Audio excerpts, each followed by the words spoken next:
So thank you, and thanks everyone for being here. I can't believe it's been 2 years since I stood up here the last time with the first book. So I'm just thrilled that you've come along. Thank you very much for supporting me. And tonight I just wanted to give you a little flavour from the perspective of a small to medium-sized business as to how we can turn our businesses into a force for good. But before we do that, I want to transport you off to the top of a mountain in Rwanda, because that's where my journey started. And I found myself looking out into a sea of faces looking at me, watching, waiting for me to start. And the shy little girl inside who used to blush at anybody who would look at her felt like she was gatecrashed somebody else's party, because I'm in an orphanage full of young genocide survivors. And I have no idea if what I've done at home would work. And I find myself thinking, oh my God, what am I doing here? And it had only been about 3 months before that I'd actually been running a successful training consultancy business. And I'd built up the business doing what I thought you did in business, which was you build up a business to make money so you can pay yourself. But I'd got to the stage in my business where I was doing really well, but I felt like there was still something missing. And so that's why I had decided to go off and try something different. And in the way that I live my life, I set the intention, it was after we'd had a drink, do you remember, outside Harvey Nichols? Yes, this is my sister. Have a drink with her and all sorts of things start to happen. And so I'd set the intention that I wanted to do something meaningful with my life. At that stage, I hadn't thought it was going to be connected to my business, but I knew I wanted to do some humanitarian work. I knew I wanted to involve travel, skills, and help young people. And the very next day, an email came into my inbox from a woman called Laurie Layden about work she was doing with young genocide survivors in Rwanda. And as soon as I saw it, I thought, that's it, that's what I have to do. And I just sent her an email saying, love what you're doing, would love to hear more. And she came back immediately and said, how about a Skype call on Monday? Okay. And this was me 3 months later, standing up the top of that mountain in Rwanda. Now, I'd gone out originally thinking this was going to be a humanitarian trip. I was sussing out a charity that I thought I might get involved in. I had no idea that it was going to burst my heart open with the possibilities for what I wanted to do, which was that I knew I couldn't leave these young people. And that was me. I think I've been there 10 times now, gone back out over 5 years, 10 times, lots of trips. But I came back from that first trip and was in a position where I needed to raise some funds, but I was running a successful business, and how do you get that to all happen when you're trying to keep and maintain that business? So what I did was I started to create and make what I call these miracle bead bracelets. Some of these a lot of you will recognize these. And I made these because I thought if I can make something that can be a quick impulse buy that people might be willing to buy, then maybe I could raise some funds. And I started taking them along to networking events, business networking events. And before I knew it, I could go along to a business networking event and raise several £100s for the cause. I thought, wow, that's interesting. But what was even more surprising was I started to become known as the Rwandan lady at business networks. I started being asked to speak at different events. We'd have house party. Julie, you started the house party phase. You know, come along and meet my friends, and she'll teach you something, and you can buy some bracelets. And before I knew it, I was also getting more and more clients on the back of all the fundraising I was doing, which was a complete and utter surprise. So a few years later, down the line, I've run many, many different things now, charity auctions, done lots and lots and lots of different fundraising activities. And I start to realize that all the charitable work I'm doing is actually having a positive impact on my business, which came as a surprise. It certainly wasn't the intention. But as everything I was doing was picking up speed, picking up a pace, I was becoming more visible, and people started asking me from all around the world, what is it you're doing? And I started to tell people until I got to the stage where I thought, you know, it might just be easier to put this into a book. And so that's where Give to Profit came from. And originally when I started writing this book, this was all about how you grow your business through fundraising. And then last year, I went away with Bernie and Jen on a retreat where we were writing books and doing business stuff. And after a few drinks, Jen very kindly said to me, having written most of the draft of my book, she said, "Alisoun, I think your idea needs to grow up." And I sat there, and I know this is on film, just going, what the... I've just finished writing the first draft. You've got to be kidding me, Jen. And I remember going to bed and thinking, let's just sleep on it. And so I did, and the very next morning I thought, she's right. And I started looking at some films on YouTube. And all of a sudden, this began to get clearer and clearer. And so this book now has become, it's not just about fundraising. Give to Profit is a new model which any business of any size can use to turn a business into a force for good. It's for businesses who, instead of thinking, as many people do, and I was there once too, that we have to keep our charitable giving here and our business activities here, we can bring them together. And there are so many different ways to do that. In the book, I take you through 25 different ways I talk about how we can grow our business by supporting charities and social causes. And that could include things like fundraising, it could include the volunteering, but it could also include things like social sourcing. So we have Colin here from Wild Hearts as well, which is an organisation where they supply stationery, social enterprise supplies a stationery to corporates as a way of impact. There's lots of other things they do. So there's lots of different things we can do as a business. And my intention through this book is to help transform the way that business is done. For small companies, for medium-sized companies, and now to where, I don't even know where Paul's gone, he's through the back. To Paul, Paul's encouragement, he's actually saying to me, it's not just the small companies. There's actually, this book could actually go in and start to influence what happens in larger organisations, because in a lot of large organisations, you have corporate social responsibility, and you have marketing and the rest of the business. But they don't all come together. So when it comes to Give to Profit, I hope that through writing this book and through reading this book, it just inspires you, might give you a few ideas if you are somebody who likes supporting causes, you're running your own business, and you would like to get a good balance between making money through your business and having social impact, and show you there are ways you can do it when you strategically link the two, and that's what the book is about. So in terms of how you can do this for yourselves, there is the book. So exciting.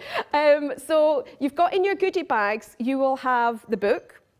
In your goodie bags, you will also find there is a sheet of paper that has a whole range of other things. So to back up, as well as the book, if you read the book and you want to implement what's in it, there is a practical guide that you can get as well, which you can just download for free on the website. I've got resource, there's lots of links to lots of different sources and resources as well on the website. There's blogs that I've been writing. I'm going to be starting a podcast in the summer where I'm going to be interviewing world leaders in the field of business leaders who support businesses, social enterprises and charities through their business. So that will be there for inspiration. And really what I'm looking to do is build a community of businesses that really embrace this. So if you check out the sheet, you'll be able to find out a little bit more about that as well. I'm going to also bring up two people who can help to maybe bring this alive for you. Because this isn't just my experience. I've spoken to so many people who've had the same kind of experience as me. And I want to just introduce a couple of people around that. So can I first of all introduce Jason? And I've got to pick up this really fluffy mic. That's not for me. We have not to stand too close. Is this about right, Seth? Oh, closer. And came in and had a conversation with Jason, and I just couldn't believe what the intentions were around the lounges. So I just wanted to ask you, Jason, to share with everybody here, why is it that a company like Virgin would offer these lounges like this, which is it's beautiful, isn't it? And in a fantastic location, absolutely free to all their Virgin Money customers. Why? Well, the answer is really, really simple. We were born, or we came alive in an age where the word banking was a really, really dirty word. The public had lost all faith. So our CEO, remembering that we were very small at the time, she decided that she wanted to give clarity to people, give power back to people, to empower people. We have a social and ethical conscience, and that's applied in everything that we do. But we have a simple strapline throughout everything that Virgin Money stands for. And we call it EBO in the business, but it stands for making everybody better off. So the lounges were created to give back to people, not just our customers, but to echo what Paul said, we're now quite a large corporate company, but we have two large parts of the business as well as lounges that run alongside with us. One of them is the Virgin Money Foundation, which is a very, very large social enterprise donation fund where we actually build businesses from the ground, educate people, start training courses and so on and so forth. But we also have our own charity called Virgin Money Giving. So what Paul said earlier, we very much echo. We run our business alongside. It's a huge part of what we do. But the lounges support local communities. We do a huge amount of fundraising. But everything that we have here is for free. We don't charge anyone. There's no dangling carrot. We never talk about products. We never talk about how much money you have. You can have £1 or you can have £10 million. The customer's treated exactly the same way.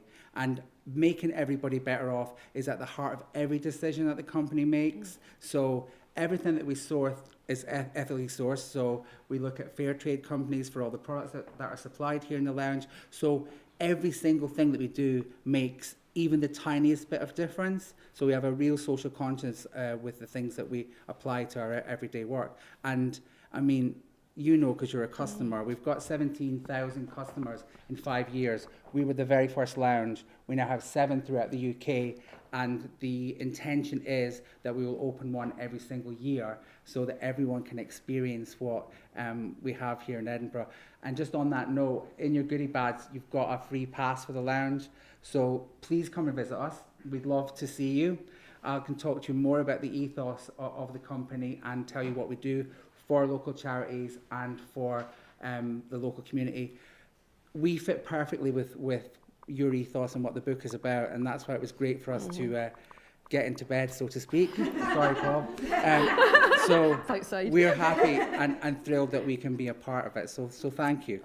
Thank you very much, Jason. No, Thanks pleasure. very much for sharing that. Yeah, I was just so thrilled and every time we've been in, and I've come in here a lot, I just see what they're doing for people of all ages, and the stories that you've said, Jason, about things you've done for just customers coming in. It's brilliant. Thank you. And the second person I want to bring up is Kim Macleod, who is a good friend, dear good friend, who is also partly responsible for the book because she runs a business called Indie Authors World, which is an accidental publishing business and takes my Word documents and turns them into books, which is magic. So Kim, I know that we've done quite a lot. We've talked about this a lot, yep. But I was wanting you to just share what you came up with, the amazing fundraiser that you came up with that actually had a positive impact on your business, and why you did it. I suppose maybe to explain then, the accidental business part comes from the fact that we didn't set out to kind of create a publishing business, but it came from actually the tragic loss of our son. Our son Callum died. It'll be 10 years this year. And just about a year after Callum died, my husband decided that he was going to do what he'd always loved to do but had never finished, was finish writing a book. And that first book, set us on the journey now of Indie Authors World and creating and helping other people to publish books. So we'd been really active in supporting meningitis charities. It was meningitis that Callum died from. And we'd done a lot of fundraising, a lot of things that you were describing, Alison. We'd done events and different raffles, and I'd walked over hot coals, and it was this, all sorts of things. But as Indie Authors World started to get busier, we found it a real bit of a challenge to find the time to still do the fundraising that we wanted to do. And we had been chatting just about what can we do, and I don't remember where the idea came originally, but we were kind of chatting about how we could maybe try and bring some of the fundraising into our business. And a year passed in December. Our son would have been 21. And it just seemed really fitting that we created a publishing prize in his memory. So what we decided to do was to open up the publishing prize so people could actually donate money to enter the prize, to enter their book and enter some details. So all the money that we raised from that went to Meningitis Now, to the charity. And we had a winner then who got her book published. So she was the first recipient of the Macleod Memorial Publishing Prize. And we had a ball actually to celebrate what would have been his 21st birthday, and invited the short list along to the ball, and a lot of people came along and enjoyed the event. And we raised over £2,500 from the proceeds of that. But more than that, it really brought home to me a way of us keeping our son's memory alive within our business, because without the sad thing is, without Callum dying, Indie Authors World probably would never exist. You know, I doubt that my husband would have found the impetus to finish that book. You know what it's like trying to finish a book. So that was the impetus of that. But actually being able to bring the fundraising elements together, made such a difference. But I want just to share as well, I suppose, that what happened was, because what you talk about in your book is the side effects, if you like. I mean, David Hamilton talks about the side effects of kindness, but the side effects came from how people heard about what we were doing and loved it. People wrote to us.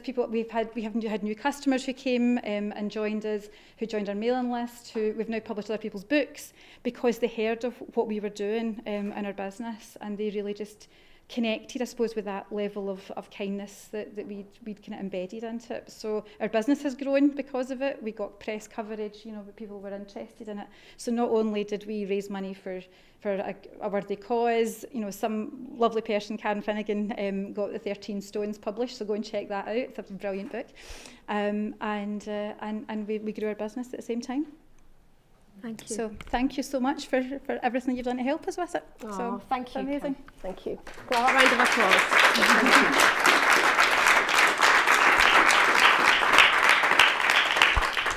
Oh, I don't need this anymore. It's a bit odd. So hopefully that's just given you a flavour for what Give to Profit is about. Just looking at how businesses can turn, that we don't have to choose between money and doing good and making a difference in the world. It is possible to bring the two together. And actually, if you run a small to medium-sized business, you've got far more agility to do that than large organisations, although large organisations with the leadership who feels inspired to do so can also bring all of that together. So I hope you enjoy the book, but thank you very much. Thank you.